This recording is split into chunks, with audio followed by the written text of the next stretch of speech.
이 시간 한 가지 질문을 던지며 시작하려고 합니다. 혹시 성도님들께서는 지금까지 살아오면서 이건 정말 내 힘으로 안 되겠다, 못하겠다 느껴보신 적 있으실까요? 우리 삶에는 우리 힘으로는 쉽게 해결되지 않는 문제들이 너무나도 많이 있습니다. 그럴 때 우리는 보통 더 열심히 해보려고 노력하죠. 또 다음에는 더 잘해야겠다, 잘해야지 생각하기도 하고 또 다른 사람의 도움을 받아보려고 하기도 합니다. 그런데 아무리 노력하고 또 열심히 해도 여전히 해결되지 않는 문제를 만나게 될 때가 있습니다. 그러면 우리는 점점 지치고 또 나는 왜 이럴까 하는 생각이 들기도 하죠. 오늘 말씀은 우리에게 누구를 바라보고 있는가라는 질문을 던집니다. 성경은 이 길을 경주라고 부르지만 오늘은 그 경주를 폭풍 가운데서도 우리의 선장 되시는 예수님만을 바라보며 나아가는 믿음의 항해로 함께 그려보려고 합니다.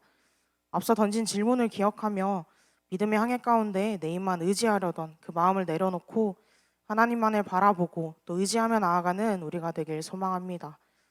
오늘 말씀 1절을 보면 이 믿음의 항해를 혼자 하는 것이 아니라는 사실을 알려줍니다. 같이 읽겠습니다. 이러므로 우리에게 구름같이 둘러싼 허다한 증인들이 있으니. 여기서 증인들은 우리를 지켜보는 관중이라기보다는 자신의 삶으로 하나님은 신실하시다는 것을 증언한 믿음의 사람들입니다.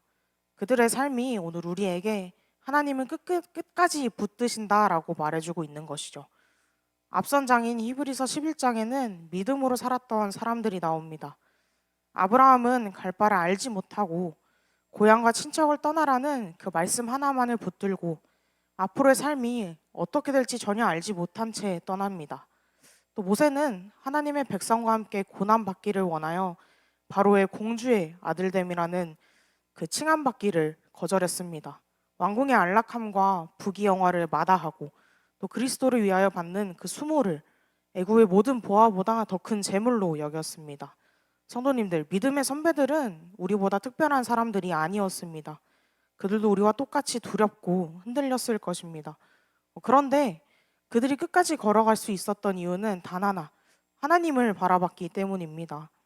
우리의 인생은 잔잔하게 흘러갈 때도 있지만 폭풍을 마주할 때도 있습니다. 그러나 중요한 것은 배의 크기나 힘이 아니라 선장이 누구인가 하는 것입니다. 믿음의 항해를 하다 보면 앞으로 나아가지 못하게 하는 것들이 있습니다. 배에 불필요한 짐이 너무 많이 실려 있으면 아무리 좋은 배라 할지라도 앞으로 나아가기가 어렵습니다. 오늘 본문은 그 짐을 무거운 것과 얽매이기 쉬운 죄라고 말합니다. 우리 삶도 마찬가지입니다. 같이 히브리서 11장 1절 하반절 말씀 읽어보겠습니다. 모든 무거운 것과 얽매이기 쉬운 죄를 벗어버리고 인내로써 우리 앞에 당한 경주를 하며.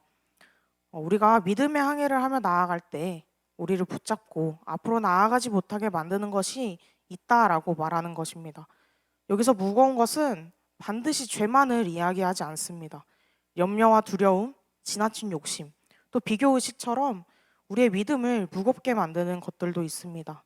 그리고 얽매이기 쉬운 죄는 반복해서 우리를 넘어뜨리는 죄를 이야기합니다. 예를 들어 스마트폰을 잠깐 보려고 했는데 한두 시간이 지나 있을 때, 또 마음속에 오래 묵혀둔 누군가에 대한 미움이 예배 중에 불쑥 떠오를 때, 아이보다는 일이, 가족보다는 돈이 어느새 더 우선순위가 되어 있다는 것을 깨달을 때가 바로 우리의 배를 무겁게 만드는 짐입니다. 한번 생각해 봅시다. 삶이라는 믿음의 항해를 하며 매일을 살아갈 때 분명 우리를 붙잡고 하나님과 멀어지게 하며 그 가운데 낙심하고 절망케 하는 것이 있습니다. 이 말씀은 이것에 대해서 이야기하는 겁니다. 우리의 마음을 하나님이 아닌 다른 것에 빼앗기게 하는 것들, 또 자꾸 죄를 선택하게 하는 것들, 하나님보다 더 중요하게 여기는 것들이 바로 이 항해를 방해하는 짐들이죠. 그래서 성경은 이 모든 것을 내려놓고 인내하며 나아가라고 말씀합니다. 여기서 말하는 인내는 이를 악물고 버티는 것이 아닙니다.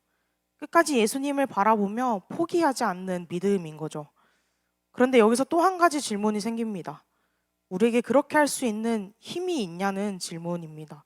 다시 말해, 우리의 힘만으로 끝까지 이 항해를 마칠 수 있냐는 거죠. 그래서 이어지는 2절 말씀이 너무도 중요합니다. 같이 읽겠습니다. 믿음의 주요 또 온전하게 하시는 이인 예수를 바라보자. 여기서 우리가 알 수 있는 것은 스스로 믿음을 만들어내는 것이 아니라 예수님께서 우리의 믿음을 시작하시고 끝까지 이루신다는 겁니다. 예수님은 단순히 우리가 따라가야 할 좋은 본보기가 아니라 우리의 믿음을 시작하게 하시고 마침내 완성하시는 구원자이십니다. 믿음은 예수님을 붙잡는 것이 아니라 예수님에게 붙잡히는 것이고, 우리의 구원은 믿음의 크기에 달린 것이 아니라 따라서 우리를 붙드시는 예수님의 신실하심에 달려 있는 것이죠. 우리가 흔들릴 수는 있지만 예수님은 우리를 절대 놓지 않으십니다. 우리가 손을 놓을지라도 아주 강한 손으로 우리를 붙들고 계십니다. 성경은 예수님이 그렇게 하실 수 있는 이유에 대해 이렇게 설명합니다. 그는 그 앞에 있는 기쁨을 위하여 십자가를 참으사. 예수님은 이 십자가의 고통을 피하신 분이 아니라 우리를 너무나도 사랑하셔서 그 고통을 끝까지 견뎌내신 분이십니다. 왜 그렇게 하셨을까요? 그 이유는 너무나도 단순합니다. 우리를 구원하시기 위해서죠. 우리가 아무리 애써 노를 저어도 우리의 죄의 문제는 우리 스스로 해결할 수 없습니다. 그런데 예수님이 십자가에서 그 죄값을 대신 치러주셨죠. 십자가는 당시 가장 수치스럽고 고통스러운 처형 방식이었습니다. 그 십자가를 예수님은 피하실 수도 있었지만 피하지 않으셨죠. 왜냐하면 그 앞에 있는 기쁨, 곧 우리의 구원이 있었기 때문입니다.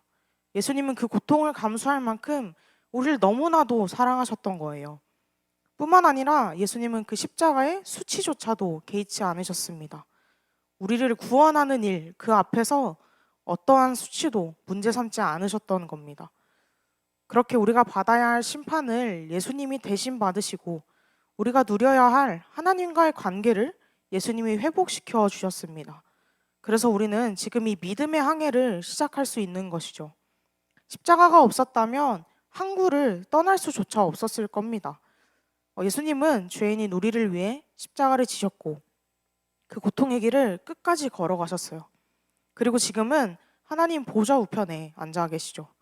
이 말씀이 우리에게 알려주는 아주 중요한 사실은 우리가 이 믿음의 항해를 할 수 있는 이유는 우리가 강해서가 아니라 예수님이 이미 그 길을 걸어가셨고 이루셨기 때문이라는 겁니다.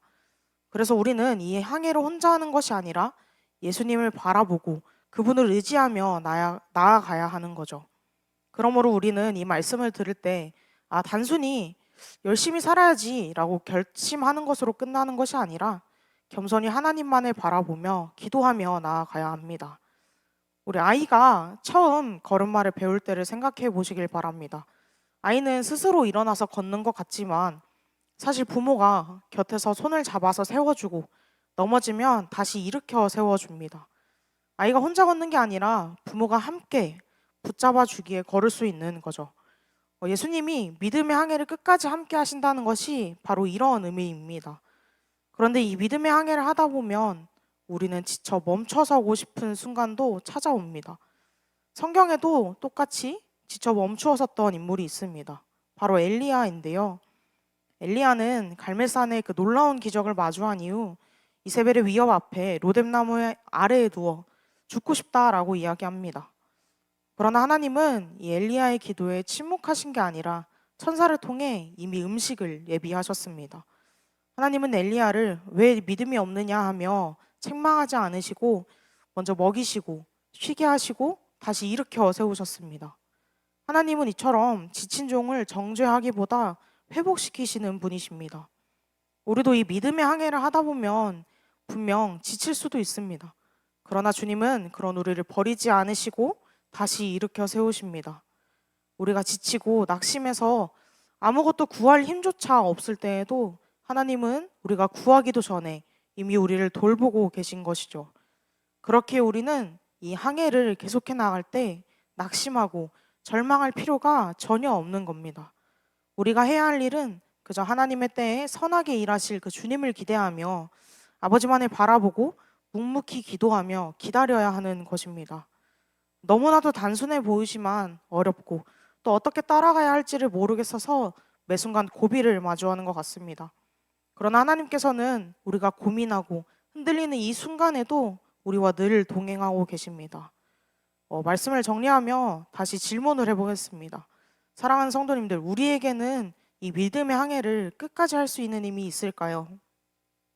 오늘 말씀은 이 질문에 대한 답을 정확하고 또 분명하게 이야기합니다. 우리의 힘으로는 항해를 끝까지 마칠 수 없지만 예수님은 우리의 믿음을 끝까지 이루시는 분이십니다. 그 이유는 예수님은 우리의 믿음을 시작하시고 끝까지 이루시는 분이시기 때문이죠. 우리가 해야 할 일은 그래서 예수님께서 이미 이루신 것을 믿고 바라보는 것입니다. 그러므로 우리는 어려운 순간마다 방향을 잃을 때마다 나 혼자의 힘으로는 할 수 없다고, 예수님의 도움이 필요하다고, 또 주님만 바라보며 나아가겠다고 강구해야 하는 것입니다. 예수님을 바라본다는 것은 막연히 생각만 하는 것이 아니라 말씀 앞에 서는 것, 기도하는 것, 또 예배 자리를 지키는 것입니다. 쉽게 말해 방향을 잃었을 때 다시 십자가 앞으로 돌아오는 것이죠. 사랑하는 성도님들, 이 고백이 우리의 삶의 고백이 되길 소망합니다. 지금 이 자리에서 혼자서 믿음의 항해를 나아갈 수 없음을 인정하며 주님만을 바라보겠다 고백하는 것, 그것이 바로 오늘 우리가 드리는 예배이자 고백인 것이죠.